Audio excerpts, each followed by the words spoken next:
ಓಂ ನಮೋ ನಾರಾಯಣ. ಓಂ ನಮೋ ನಾರಾಯಣ. ಓಂ ನಮೋ ನಾರಾಯಣ. ನಮ್ಮ ರಾಜ್ಯದ ಮತ್ತೊಂದು ಸುದ್ದಿ. ಈ ಸುದ್ದಿ ಹೆಂಗಿದೆ ಹೆಂಗಂದರೆ ತುಂಬ ಇಂಟ್ರೆಸ್ಟ್ ಆಗಿದೆ.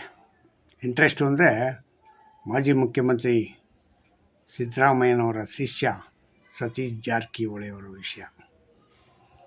ಮಾಜಿ ಮುಖ್ಯಮಂತ್ರಿ ಸಿದ್ದರಾಮಯ್ಯನವರು ಶಿಷ್ಯರಿಗೆಲ್ಲರಿಗೂ ಕೈ ಕೊಟ್ಬಿಟ್ಟು ಆರಾಮಾಗಿ ಏನೂ ಗೊತ್ತಿಲ್ಲ ಅಂತ ಕೂತ್ಕೊಂಡ್ಬಿಟ್ಟಿದ್ದಾರೆ ಸಿದ್ದರಾಮಯ್ಯವರು ಹಿಂಗೆ ಕೂತ್ಕೊಳ್ಳೋಕ್ಕೆ ಕಾರಣ ಏನು? ಪಕ್ಷದಲ್ಲಿ ಅವರಿಗೆ ಹಿಡಿತಾ ಇಲ್ಲ, ಅವ್ರು ಹೇಳ್ದಂಗೆ ಯಾರೂ ಕೇಳ್ತಾ ಇಲ್ಲ.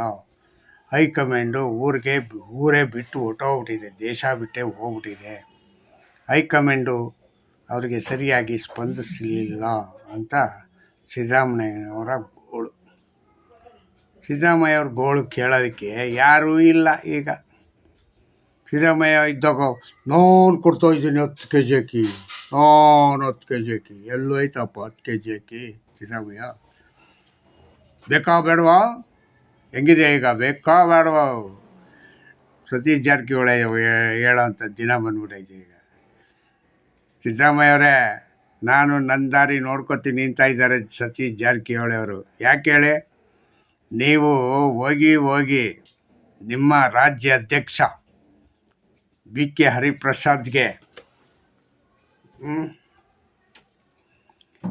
ಹರಿಪ್ರಸಾದ್ಗೆ ಮಂತ್ರಿ ಸ್ಥಾನ ಹುಡ್ಕೊಳಕ್ಕೆ ಹೋದರೆ ಈ ಕಡೆ ಇರ್ತಕ್ಕಂಥ ಶಿಷ್ಯರೆಲ್ಲ ಏನಾಗ್ಬೋದು? ನಿಮ್ಮ ಒರಿಜಿನಲ್ ಶಿಷ್ಯರನ್ನೆಲ್ಲ ಬಿಟ್ಟು ಈಗ ಹೊಸ ಶಿಷ್ಯನಿಗೆ ರೆಡಿ ಮಾಡ್ಕೊಳಕ್ಕೆ ಹೋಗ್ತಾ ಇದ್ದೀರಾ? ಏನು ನಿಮ್ಮ ಆಸೆ? ನಿಮ್ಮ ನಿರ್ಧಾರಗಳೇನು? ನೀವು ಗಟ್ಟಿಯಾಗಕ್ಕೆ ಏನು ಬೇಕೋ ಅದನ್ನೀಗ ನೀವು ದಾರಿ ಹುಡುಕ್ತಾ ಇದ್ದೀರಲ್ಲ. ನೆಕ್ಸ್ಟ್ ಅಧ್ಯಕ್ಷ ಅವನು.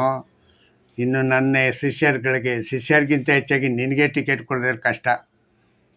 ಆದರೂ ಆಗ್ಬೋದು ಸಿದ್ದರಾಮಯ್ಯವರೇ. ಯಾಕೆ ಹೇಳಿ? ವಯಸ್ಸಾಯಿತು, ಮೂಲೆ ಕೂತ್ಕೊ ಅಂತ ಹೇಳ್ಬೋದು.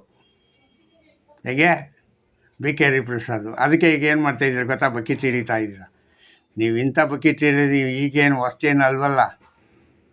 JH ಪಟೇಲ್ 97 ಕಾಲದಿಂದನೂ 97ರಿಂದನೂ ಎಲ್ಲರಿಗೂ ಬಕೆಟ್ ಹಿಡಿದಿದ್ದೀರ. ಉಪಮುಖ್ಯಮಂತ್ರಿ ಅಲ್ಲಾಗ್ತೀನಿ ಅಂತೇಳಿ ಆದವರು ಅಲ್ಲಿಂದ ಇಲ್ಲಿವರೆಗೂ ಬಕೆಟ್ ರಾಜನೇ ನೀವು. ಎಲ್ಲೂ ನೀವು ಡೈರೆಕ್ಟ್ ರಾಜ ಒಳ್ಳೆ ಕೆಲಸ ಮಾಡಲೇ ಇಲ್ಲ. JH ಪಟೇಲ್ಗೆ ವಿರೋಧ ಮಾಡ್ಕೊಂಡು 5 ವರ್ಷ ತುಂಬಿಸ್ಬಿಟ್ರಿ. ಇದು ಫೈನಾನ್ಸ್ ಮಿನಿಸ್ಟ್ರು ನಾನೇ ಅಂದ್ಕೊಂಡು. ಈಗ 17-18 ಅವ್ರು ಫೈನಾನ್ಸ್ ಮಾಡಿದ್ರಿ. ಏನಾಗೋಯ್ತು? ಏನು ನಿಮ್ಗೊಂದು 2 ಕಿರೀಟ ಕೊಟ್ರ ಕಾಂಗ್ರೆಸ್ನವರು? ಎಲ್ಲಿ ಕೊಟ್ಟಿದ್ದು ಕಾಣಲೇ ಇಲ್ಲ. ಕಿರೀಟವೆಲ್ಲ ಎಲ್ಲಿ ಇಕ್ಕೊಂಬಿಟ್ಟಿದ್ದೀರಾ? ಸೀಟ್ ಕೆಳಗಡೆ ಇಕ್ಕೊಂಡು ಕೂತಿದ್ದೀರಾ? ಮತ್ತು ಇನ್ನೆಂಗೆ? ಅಲ್ಲಪ್ಪ, ಸತೀಶ್ ಜಾರಕಿಹೊಳಿ ಈಗ ಏನು ಮಾಡ್ತಾಯಿದ್ದಾರೆ ಗೊತ್ತಾ? ಅಣ್ಣ ತಮ್ಮ ಇಬ್ಬರು ಒಂದಾಗ್ತಾ ಇದ್ದಾರೆ. ತುಂಬ ದಿವಸಕ್ಕೆ ಅಣ್ಣ ತಮ್ಮ ಒಂದಾದರೆ ಏನಾಗ್ಬೋದು ಹೇಳಿ ನೋಡೋಣ. ಅದು ಬೆಳಗಾಂ ಡಿಸ್ಟಿಕ್ ಒಂದಾಗ್ಬಿಟ್ರೆ ಬೆಳಗಾಂ ರಾಜಕೀಯದಲ್ಲಿ ಏನೆಲ್ಲ ಮಾಡ್ತಾರೆ ಅಂತ ಗೊತ್ತು ತಾನೇ. ಮೊದಲೇ ಒಂದು ಟ್ರಿಪ್ ಮಾಡವ್ರೆ ತಾನೇ. ಯಾರು? ರಮೇಶ್ ಜಾರಕಿಹೊಳಿ ಅವರು ಕೊಟ್ಟರೆ ನೋಡ್ಕೊಳಂಗೆ ಕೊಡ್ತಾರೆ ಕೆಲಸನೀಗ. ಈಗ ಅವರಿಬ್ಬರು ಒಂದಾಯ್ತಾ ಇದ್ದಾರೆ. ಸಿದ್ದರಾಮಯ್ಯವರೇ, ನಿಮ್ಗೆ ಖುಷಿ ಏನೋ? DK ಶಿವಕುಮಾರ್ಗೆ ಕಿರುಕುಳ ಕೊಡಲಿ ಹಂಗಂತ ಆನಂದ ಆಗ್ತಾ ಇರ್ಬೋದು. ಒಳಗೇನೆ ಆನಂದ. ಆಹಾ, ಒಳ್ಳೆ ಕೆಲಸ ಮಾಡ್ತಾ ಇದ್ದಾನೆ ನಮ್ಮ ಶಿಷ್ಯ ಹಂಗಂತ. ನಿಮ್ಮ ಶಿಷ್ಯ ಒಳ್ಳೆ ಕೆಲಸ ಮಾಡ್ತಾನೆ ಇಲ್ಲ ನೀವು ಮಾಡಿಸ್ತಾ ಇದ್ದೀರಾ? ನೀವೇ ಮಾಡಿಸ್ತಾ ಇರೋದಲ್ಲ. ಇದ್ರೂ ಇರ್ಬೋದು. ನೀವು ಯಾಕೆ ಅಂತಂದರೆ ನೀವು ಒಂಥರ ನಾಲ್ಗೆ ಇಲ್ದಿದ್ದ ಹಾವಿಗಳಿದ್ದಂಗೆ. ನಾಲ್ಗೆ ಇಲ್ಲ ನಿಮಗೆ, ಶುದ್ಧ ಇಲ್ಲ ನಾಲ್ಗೆ. ನೀವೇನು ಮಾಡ್ತೀರಾ ಅಲ್ವಾ? ಈಗ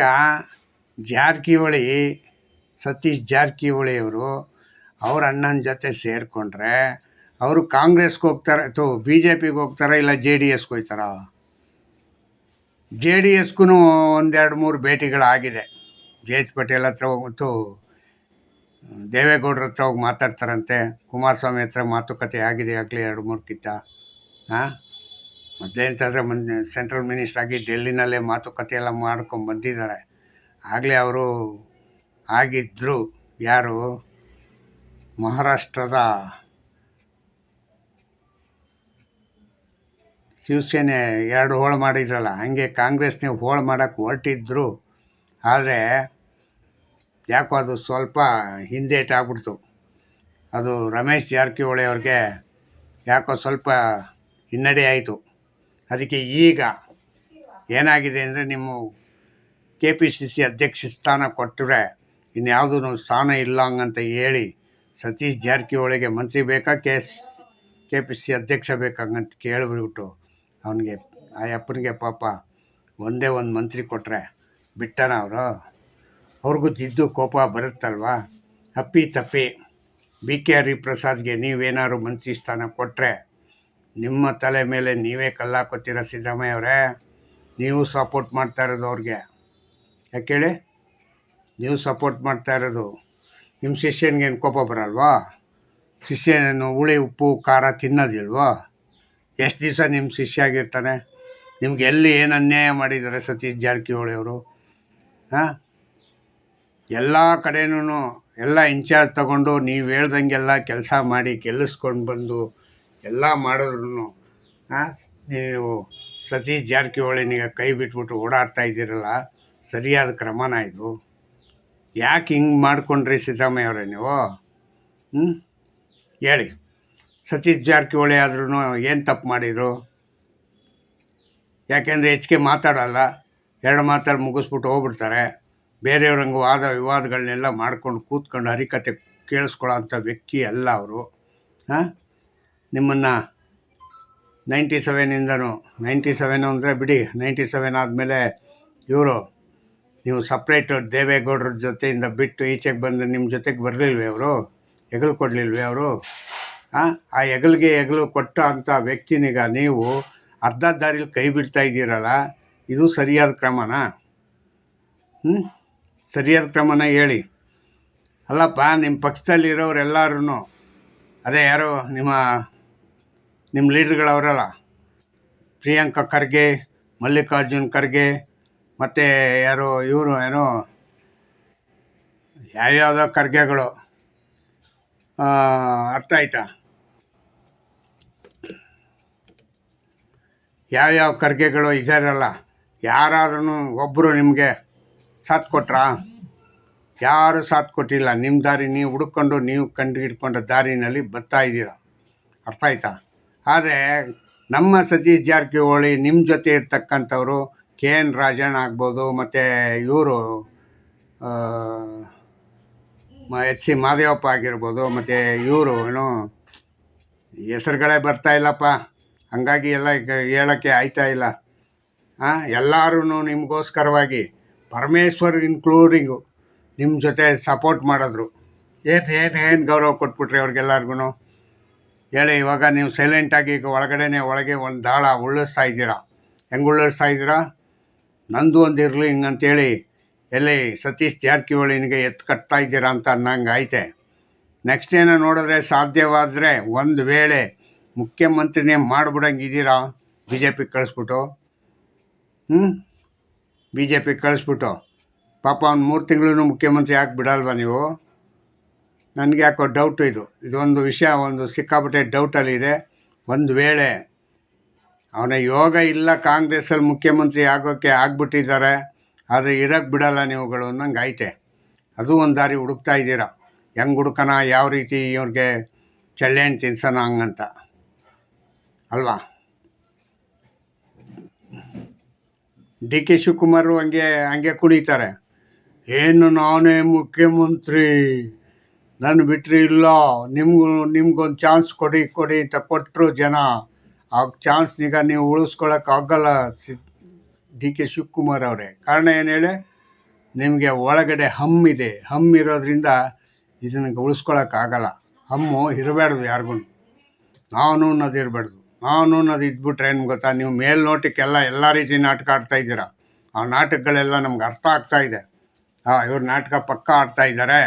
ಈ ನಾಟಕದಲ್ಲಿ DK ಶಿವಕುಮಾರ್ಗೆ ಇದು ಲಾಭ ತಂದು ಕೊಡಲ್ಲ ಹಂಗಂತ ನಮ್ಗೆ ಗೊತ್ತು. ಆದ್ರೂ ನೀವೇನು ಮಾಡ್ತಾಯಿದ್ದೀರಾ ಗೊತ್ತಾ? ಒಂದು ಚಾನ್ಸು ಏನಪ್ಪ ಮಾಡಿದೆ, 38 ದಿವಸ ಬಂದು ಕೂತ್ಕೊಂಡು ಏನು ಮಾಡಿದೆ, ಏನು ಸಾಧಿಸ್ಬಿಟ್ಟೆ, ಏನು ಕಟ್ಟಾಕ್ಬಿಟ್ಟೆ? ಸಿದ್ದರಾಮಯ್ಯನಿಗೂ ನಿಮಗೂ ಏನು ವ್ಯತ್ಯಾಸ? ಅಯ್ಯಪ್ಪನೂ ಹಂಗೆ ಇದ್ದ, ನೀನು ಹಂಗೆ ಇದೀಯ.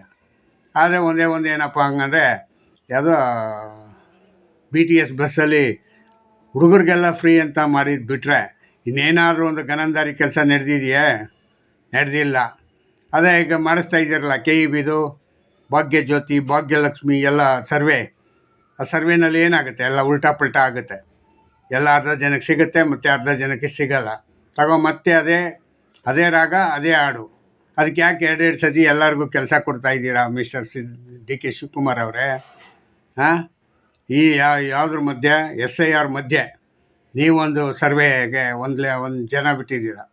ಆ ಸರ್ವೆ ಜನನಿಗೆ ಯಾವ ರೀತಿ ಮಾಡಬೇಕು ಅವರು? ಪಾಪ ಜನಗಳಾದ್ರೂ ಯಾರು ಮಾತು ಕೇಳೋದು? ಯಾರಿಗೆ ಏನು ಕೊಟ್ಟು ಕಳಿಸೋದು? ಅವರು KEB ಅವ್ರಿಗೆ ದಾಖಲೆ ಕೊಡಬೇಕು, SIR ಅವ್ರಿಗೆ ದಾಖಲೆ ಕೊಡಬೇಕು, ಗೃಹಲಕ್ಷ್ಮಿಗೆ ದಾಖಲೆ ಕೊಡಬೇಕು. ಏನಾರಿ ದಾಖಲೆ ಅಂತ ಯಾರಿಗೆ ಯಾವ ದಾಖಲೆ ಕೊಡ್ತಾರೆ ಅವ್ರಿಗೆ ತಲೆ ಕೆಟ್ಟೋಗ್ಬಿಟ್ಟಿದೆ. ಪಾಪ ಅವ್ರ ಕಾಸೆಲ್ಲ ಜೆರಾಕ್ಸ್ನವ್ನ ಅಂಗಡಿಗಳಿಗೆ ಆಗೋಯ್ತದೆ. ಯಾಕೆ ಹೇಳಿ? ಎಲ್ಲ ದಾಖಲೆ ತೆಗಿಬೇಕಲ್ಲ, ಜೆರಾಕ್ಸು ಫೋಟೋ ತೆಗಿಸ್ಬೇಕು. ಏನೆಲ್ಲ ಕೇಳ್ತಾರೆ ಅಂತ ಗೊತ್ತಾ ನಿಮ್ಮ ಅಧಿಕಾರಿಗಳು? ನೀವೇ ಒಂದು ಹೇಳಿದರೆ ಅವರೇ ಇನ್ನೊಂದು ಕೇಳ್ತಾರೆ. ಅದೊಂಥರ ಇನ್ನೊಂದು ಥರ ಚೆನ್ನಾಗಿದೆ. ಇಷ್ಟು ಹೇಳಿ ಈಗ ಯೋಚನೆ ಮಾಡಿ, ಈ ರಾಜ್ಯದ ಜನರಿಗೆ ಏನೋ ಹುಳ ಬಿಟ್ಬಿಟ್ಟು ಒದ್ದಾಡ್ಸೋದು, ಅವ್ರನ್ನ ಕುಣಿಸೋದು, ತೈ ತಕತ್ತೈ ಅಂತ. ಜನ ಚೆನ್ನಾಗಿ ಕುಣಿತಾವ್ರೆ ಈಗ. ಪಾಪ ಕುಣಿಬೇಕು, ಅವ್ರಿಗೆ ಜಂಬ ಹೋಗ್ಬೇಕು, ಕೊಬ್ಬೋಗ್ಬೇಕು. ನನಗೆ ಫ್ರೀ ಕೊಟ್ಟ ಅಂತ ಇದ್ರು. ಯಾವ ಫ್ರೀ ಕೊಟ್ಟ ಅಂತ ಈಗ ಗೊತ್ತಾಗತ್ತಲ್ಲ. ಈಗಾಗಲೇ ಇದಕ್ಕೆಲ್ಲ ಏನೋ ಓಲ್ಡ್ ಏಜ್ ಪಿಂಚನ್ ಅವ್ರಿಗೆಲ್ಲ ಕಾಸೇ ಬರ್ತಾ ಇಲ್ಲ. ಗೃಹಲಕ್ಷ್ಮಿನೂ ಬರ್ತಾ ಇಲ್ಲ, ಭಾಗ್ಯಲಕ್ಷ್ಮಿನೂ ಬರ್ತಾ ಇಲ್ಲ. ಭಾಗ್ಯಲಕ್ಷ್ಮಿ ಬಸ್ತಂತೂ ಫ್ರೀ ಬಿಡಿ, ಗೃಹಲಕ್ಷ್ಮಿ ಇಲ್ವಲ್ಲ 2,000. ಪಾಪ 3 ತಿಂಗಳಿಂದ ಆಯ್ತಂತೆ, 3-4 ತಿಂಗಳಿಂದ ಇಲ್ಲ ಅವ್ರಿಗೆ. ಯಾವಾಗ ಕೊಡೋದು ಅವ್ರಿಗೆಲ್ಲರಿಗೂ? ಎಲ್ಲ ಇಷ್ಟು ಹೇಳಿ ನಾನು ಮಾತಿಗೆ ಮುಗಿಸ್ತೀನಿ. ಜೈ ಹಿಂದ್, ಜೈ ಕರ್ನಾಟಕ, ಮತ್ತು ಓಂ ನಮೋ ನಾರಾಯಣ.